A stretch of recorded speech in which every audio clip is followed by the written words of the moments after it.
Spoiler review of the movie Coolie which is directed by Lokesh Kanagaraj. First of all movie చూసాక నా opinion చెప్పాలంటే it has its moments. కొన్ని సీన్లు బానే ఉండే, బట్ ఓవరాల్ గా చెప్పాలంటే డిసప్పాయింట్ అయ్యాను భయ్యా. డెఫినెట్లీ బ్యాడ్ మూవీ అయితే కాదు, బట్ లోకేష్ నుండి నేను ఇంకా బెటర్ ఎక్స్పెక్ట్ చేశాను. I mean Lokesh is a good director, so he get few things right.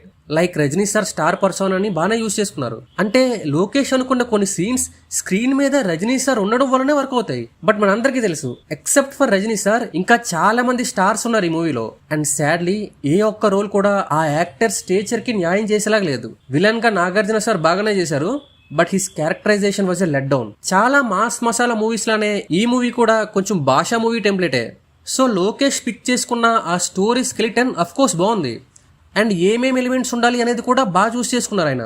So దీనివల్ల ఇనఫ్ ఫ్యాన్ మూమెంట్స్ కి అండ్ ఎలివేషన్స్ కి స్కోప్ ఉంది, అండ్ అవి పడతాయి కూడా. బట్ అవి కూడా కొన్నే, అవి తప్ప మిగతావి ఏవి మనం అనుకున్నంత పేలవు. మెయిన్ రీజన్ ఏంటంటే జెనరిక్ క్యారెక్టరైజేషన్స్. లోకేష్ కనకరాజ్ అనగానే మనకు గుర్తొచ్చేది ఏంటి?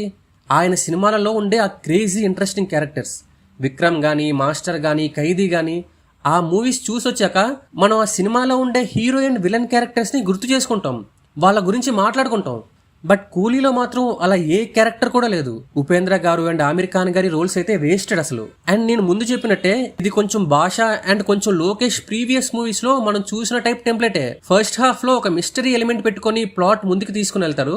సో దానివల్ల ఏంటంటే ఆ ఇనీషియల్ ఇంట్రెస్ట్ క్రియేట్ అవుద్ది. బట్ అది సస్టైన్ అవ్వాలంటే దాని చుట్టూ జరిగే ప్రొసీడింగ్స్ సపోర్ట్ చేయాలి, ప్రాపర్ ప్లాట్ కన్స్ట్రక్షన్ ఉండాలి, క్యారెక్టర్ కి మనం రూట్ చేయడం స్టార్ట్ చేయాలి. బట్ కూలీ విషయంలో ఈ ఆస్పెక్ట్స్ అన్ని కొంచెం అటు ఇటుగా వర్క్ అవుతాయి. మధ్యలో కొన్ని ఎలివేషన్స్ కూడా పడతాయి అనుకోండి. But as I said, not all of them hit a mark. First half లో pre interval and interval portions బాగా వర్క్ అయ్యాయి. రజనీ సార్ స్టార్ పర్సోనా గానీ, నాగ్ సార్ చామ్ గానీ, అనిరుద్ స్టైలిష్ బ్యాక్గ్రౌండ్ స్కోర్ గానీ, బిల్డ్ చేసిన ఈ స్టేక్స్ గానీ, ఇవన్నీ కొంచెం లోకేష్ మార్క్ సీన్స్ అనిపించేలానే ఉన్నాయి. But later on second half లో స్ట్రాంగ్ క్యారెక్టరైజేషన్స్ లేని లోటు బాగా కనిపిస్తుంది ఈ మూవీలో. లోకేష్ అన్ని మూవీస్ లానే చూడటానికి చాలా స్టైల్ అండ్ ఊబర్ కూల్ గా ఉంటాయి విజువల్స్ గానీ, ట్రీట్మెంట్ గానీ. బట్ అదే కూల్నెస్ రైటింగ్ లో పెద్దగా కనిపించదు మనకి. అండ్ సెకండ్ హాఫ్ లో మూవీ కోర్ ప్లాట్ కి సంబంధించిన డీటెయిల్స్ అన్ని వస్తూ ఉంటాయి, బట్ అవన్నీ బాగా డైలాగ్ హెవీగా టూ మచ్ ఎక్స్పోజిషన్ తో ప్రెజెంట్ చేశారు. అండ్ అవి కూడా కొంచెం జెనరిక్ స్టఫ్ అవడం వల్ల they don't add any impact to the movie. ఇక ఎండింగ్ కి వచ్చేసరికి as I said, Aamir Khan గారి క్యామియో పెట్టి ఆయన ఇంకో మెయిన్ పర్సన్ అని చెప్పేసరికి అప్పటికే ఆల్రెడీ పెద్ద ఇంపాక్ట్ లేని నాగార్జున గారి రోల్ ఇంకా డౌన్ ప్లే అయిపోయింది అనిపించింది. బట్ రజనీకాంత్ గారి సినిమా అంటే మనం కొన్ని ఎక్స్పెక్ట్ చేస్తాం కదా. అంటే ఆయన సిగ్నేచర్ స్టైల్ గానీ అండ్ భాషా మూవీ టెంప్లెట్ అన్నాక యూజువల్ గా రజనీ గారి మూవీస్ లో ఉండే ఆ హీరోయిక్ మూమెంట్స్ గానీ, ఇవైతే మాత్రం లోకేష్ కనకరాజ్ గారు మంచిగానే పుల్ ఆఫ్ చేశారు. ఇక కమింగ్ టు యాక్టర్స్, రజనీకాంత్ గారు ఎప్పట్లానే బాగా చేశారు. ఆయనే ఈ మూవీకి బిగ్గెస్ట్ స్ట్రెంత్. అండ్ కొన్ని వింటేజ్ రిఫరెన్సెస్ కూడా బాగా వర్క్ అయ్యాయి. ఇక Nag sir did good, but his characterisation doesn't match his presence. Shruti Haasan, Soubin కూడా బాగా చేశారు. బట్ కంపారిటివ్లీ సౌబిన్ రోల్ కొంచెం బెటర్ ఉంది మిగతా వాళ్ళకంటే, and he utilised it pretty well.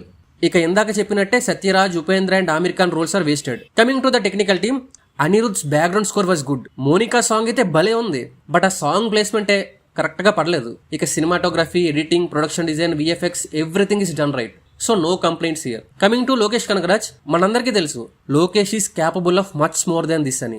He's one of the most exciting film makers working today. సో ఈ ఒక్క సినిమాతో ఆయన పొటెన్షియల్ ని క్వశ్చన్ చేయలేం. నెక్స్ట్ మూవీతో మళ్ళీ మనందరికీ మంచి థియేటరికల్ ఎక్స్పీరియన్స్ ఇచ్చే సినిమా ఇవ్వాలని కోరుకుంటూ, final word, Coolie could have been much better than what it is.